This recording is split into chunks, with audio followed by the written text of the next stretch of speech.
Vamos a trabajar ahora las lesiones de la clavícula. Vamos a ir desde la zona más proximal a la zona más distal.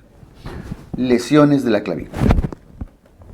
La clavícula en principio puede luxarse. Ya conocen del capítulo de generalidades cómo es que se configura una luxación en general. Y vamos a ver los distintos tipos de luxación de clavícula que hay.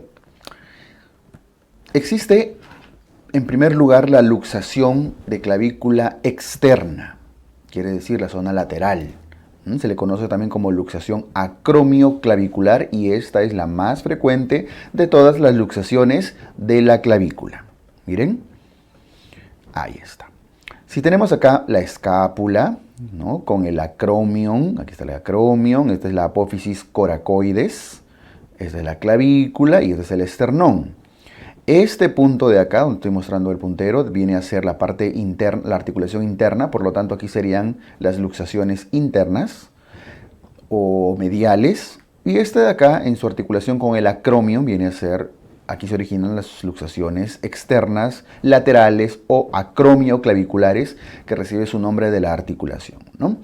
De hecho, el nombre más común es luxación acromioclavicular, porque es la articulación que trabaja acá. La otra luxación viene a ser la luxación interna o esternoclavicular, que es mucho menos frecuente. Prácticamente la mayoría son acromioclaviculares. Ahora, la clavícula puede irse hacia arriba, hacia abajo, hacia atrás, hacia adelante. De hecho, la forma más común es cuando la clavícula lesiona su ligamento acromioclavicular y se eleva hacia la parte superior, y de ahí suele venir la clínica. Muy bien, entonces, conclusión, la luxación más frecuente, acromioclavicular, típico de traumas, traumatismos, caídas, golpes, sobre todo en personas jóvenes. ¿Cuál es la clínica característica de la luxación de clavícula? La luxación de clavícula, como todas las luxaciones, la triple D: dolor, disfunción o impotencia funcional y deformidad. Ya hemos visto que esto es característico de la gran mayoría de lesiones traumáticas, ¿no es cierto? Ahora, lo que caracteriza, y esto ya lo saben, a las luxaciones es la deformidad. Y la deformidad, la deformación que genera una luxación de clavícula es lo característico y lo que deben saber. De hecho, la deformación característica se manifiesta como el signo de la pseudocharretera, que viene a ser esta deformación que se da con la elevación de la clavícula. Miren, debería ser redondito acá, ¿no? Pero hay una elevación que se ve en la parte superior. No se ve en la zona lateral del hombro, sino en la parte superior. A eso se le llama pseudocharretera, a esa deformación. Ahora, también se describe el signo de la tecla de piano. Ahora, se le puede llamar tecla de piano a esto, porque parece una tecla elevada, ¿no es cierto?, desde el punto de vista clínico, aunque se suele describir mejor la tecla de piano en las radiografías. Esta es una radiografía característica en la cual se eleva la clavícula y se ve claramente como una teclita, ¿no?, que da ganas de presionarlo. Este signo de la tecla de piano, el signo radiológico, no se ve a veces tan sencillo a simple vista como una placa simple. Lo usual es colocar peso, ponerle en la mano un peso aproximado de 4 kilos, 3 a 4 kilos, puede ser un poco más incluso, al paciente en su manito, para que descienda el miembro inferior y se vea ese desfase entre la articulación y la clavícula, ¿ok? Entonces, para ver la tecla de piano, usualmente necesitamos ponerle un peso en la mano. Listo, eso por favor recuerden, el signo de la pseudocharretera y el signo de la tecla de piano, característicos de la luxación de clavícula. La luxación de clavícula tiene muchas formas de clasificarse. Esta es una de ellas, la más sencilla, que lo clasifica en 3 grados. Si ustedes revisan sus manuales, otra bibliografía, van a encontrar que hay clasificaciones de 4, de 5, de 6 grados. Al final todos dicen algo parecido y no tienen que memorizar ninguno, solo interpretarlo, entender. Miren, en un grado 1, que evidentemente se refiere a una forma leve, existe una mínima lesión de ligamentos. AC significa acromioclaviculares. ¿Cuál es el ligamento acromioclavicular? Este de acá que estoy mostrando con el puntero. Entre el acromion y la clavícula. Mínima lesión, no se llega a romper siquiera. Es muy leve, es casi como un esguince, ¿no es cierto? De hecho, algunas clasificaciones le dicen esguince más que luxación. El grado 2, que viene a ser más o menos una situación moderada, ya rompe el ligamento acromioclavicular. Este ligamento se rompe, ya no es una simple microruptura o mínima lesión, está roto. De hecho, es el ligamento más frecuentemente dañado. Y el grado 3, que es la forma severa, ya tiene una ruptura del ligamento, pero acá dice CC, coracoclavicular. El ligamento coracoclavicular ya son estos de acá, el trapezoide conoide, que normalmente no debería romperse, pero en luxaciones severas puede verse afectado. Cuando se rompe ese ligamento, ya estamos en una situación severa de luxación de clavícula. Ahí tienen una imagen, roto. Esto es severo. Bien, entonces, más allá de memorizar la clasificación esta u otra, lo que tienen que entender es que una luxación de clavícula se hace severa, se hace complicada, cuando implica lesión de sus ligamentos coracoclaviculares sobre todo. El tratamiento, como la gran mayoría de luxaciones, sigue la misma secuencia, es de manejo ortopédico, reducción, inmovilización y rehabilitación. Ahí está. ¿Ok? Manejo ortopédico, usualmente con férula, con yeso. Pero cuando se hace quirúrgico, esto tienen que saberlo, la mayoría es ortopédico. Se hace quirúrgico cuando esta luxación se asocia a una fractura que puede ser de clavícula o del mismo acromion o a veces de la misma apófisis coracoides, ¿no? Es decir, cuando hay una fractura asociada o, está resaltado acá, cuando hay una lesión de los ligamentos coracoclaviculares. Significa que esta lesión de acá viene a ser quirúrgica, generalmente, ¿ya? Entonces, estos son los conceptos más importantes de la luxación de clavícula. Recuerden que las luxaciones son muy características de las personas jóvenes, sobre todo, ¿no? Bien.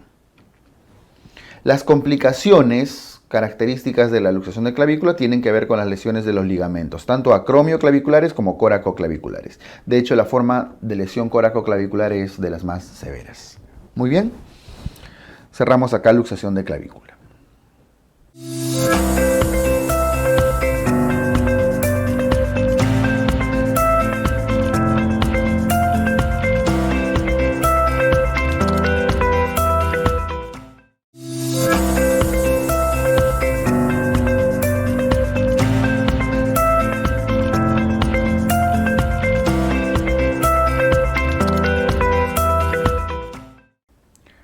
Vamos ahora a la fractura de la clavícula.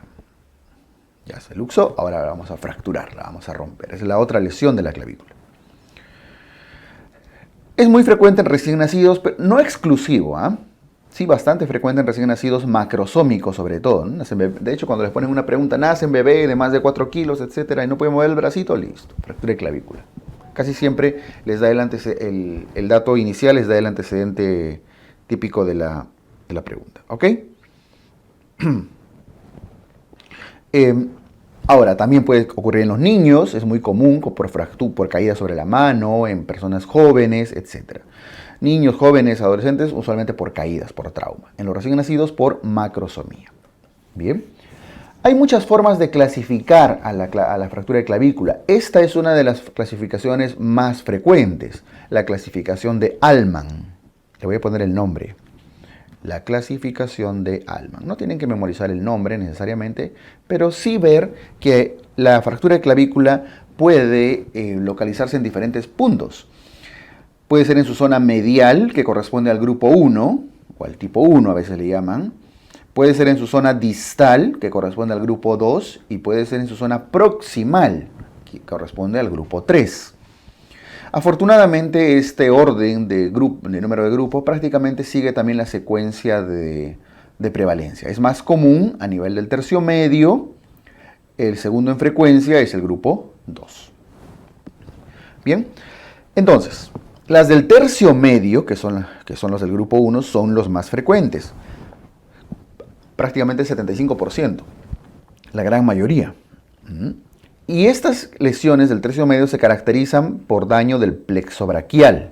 Justo por debajo del tercio medio de la clavícula pasan el plexo braquial y los vasos subclavios. Incluso podría dañar el ápice pulmonar, la pleura, generando incluso a veces en situaciones severas un neumotórax, lo cual ya es bastante complicado, ¿no? Lo más común es que haya un daño del plexo braquial que pasa justo por debajo del tercio medio. Ahí lo estoy dibujando. Y si comprime o daña el plexo braquial y genera una neuroapraxia, va a haber daño de diferentes partes del miembro superior, ¿no es cierto?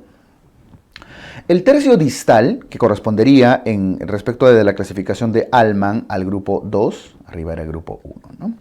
El tercio distal o el de la zona externa es menos frecuente, es la segunda en frecuencia y está asociado no tanto a lesiones neurovasculares, sino a lesión de los ligamentos coracoclaviculares. De hecho, las fracturas de clavícula distales casi siempre van asociados a lesiones de esos ligamentos y eso le da la severidad, le da gravedad. Creo que por ahí ya van viendo, es una lesión complicada, la mayoría suelen ser quirúrgicas, ¿no es cierto? Ahí está. Estas fracturas del tercio distal se suelen asociar a lesión de ligamentos coracoclaviculares y eso le da severidad. Pero bueno, la mayoría son del tercio medio y es la clínica característica que vamos a revisar. Como toda fractura, dolor, disfunción y deformidad. La disfunción acá tiene su característica, la famosa parálisis braquial por lesión, por compresión del plexo braquial, que sobre todo en los niños, los recién nacidos, genera un reflejo de Moro asimétrico. Le hacen el reflejo de Moro al bebé y solo uno de los bracitos tiene su movimiento característico y el otro prácticamente se cae, no lo puede mover. ¿Y por qué no lo puede mover? Porque el plexo braquial que lo inerva está comprometido, ¿no? Esto también lo ven en neonatología a veces, como complicaciones de las macrosomías y demás. Entonces, pregunta típica de examen, bebé grandecito, que no puede mover el bracito o tiene un reflejo de Moro asimétrico, listo, fractura de clavícula.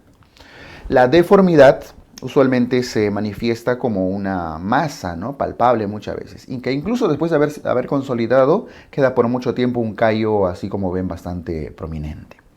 Entonces, nuevamente, la triple D, que es característico de la mayoría de lesiones.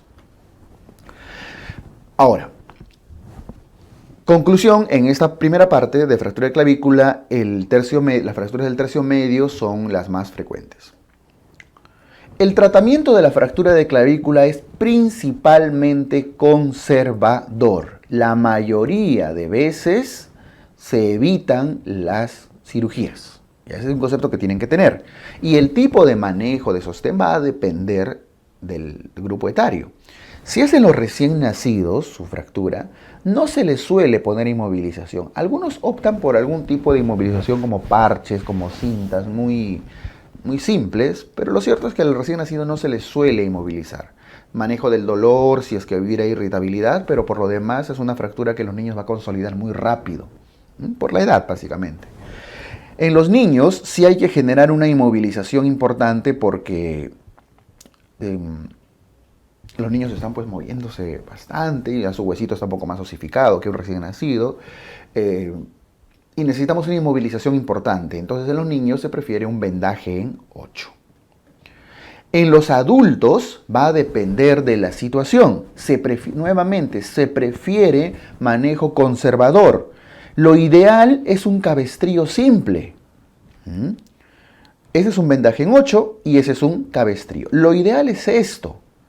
Pero a veces tenemos que ponernos en la situación del vendaje en 8. Dado que la fractura de clavícula es una fractura particular que en lo posible debe ser de manejo conservador, el cabestrillo se prefiere cuando se trata de una fractura no desplazada y el vendaje en 8 cuando se trata de una fractura desplazada. ¿Por qué? Porque si es que la fractura está más o menos así, lo estoy representando, nosotros necesitamos traccionar la clavícula, ambos extremos, para que al traccionar se alinee. Haya un alineamiento. La tracción genera alineamiento, no olviden. El vendaje en 8 no solo es inmovilizador, sino que al tirar los hombros para atrás, se van a dar cuenta que la clavícula se tracciona y se alinea, genera un alineamiento. Por eso es que cuando se desplaza, como están viendo ahí arriba, es mejor solo traccionarlo con un vendaje en 8. No funciona en todos los huesos, es una situación particular, pero entiendan el concepto. El objetivo del vendaje en 8 es inmovilizar y además alinear. Por eso es lo ideal, ¿no? Lo más conservador. De hecho, los vendajes en 8 hoy en día ya vienen prediseñados, como están viendo en la imagen, ¿no? Prácticamente para solo hacerle clip al vendaje ya preparado. Ese es el tratamiento de las fracturas de clavícula. Ahora, hay algunas situaciones complicadas casos complicados y del tercio distal que sí necesitan cirugía. ¿Y a qué definimos como caso complicado? Como caso complicado, por ejemplo, vamos a poner a los bilaterales, a los que tienen una luxación asociada. Esto ya lo hemos visto en generalidades. A los que están muy desplazados, a los que son fracturas múltiples, es decir, en varios pedacitos, etcétera, etcétera, etcétera. Situaciones en las cuales evidentemente la pregunta les va a decir, les va a gritar a los cuatro vientos que está complicadito, ¿no? Y además las del tercio distal. Fractura del tercio distal usualmente es quirúrgica.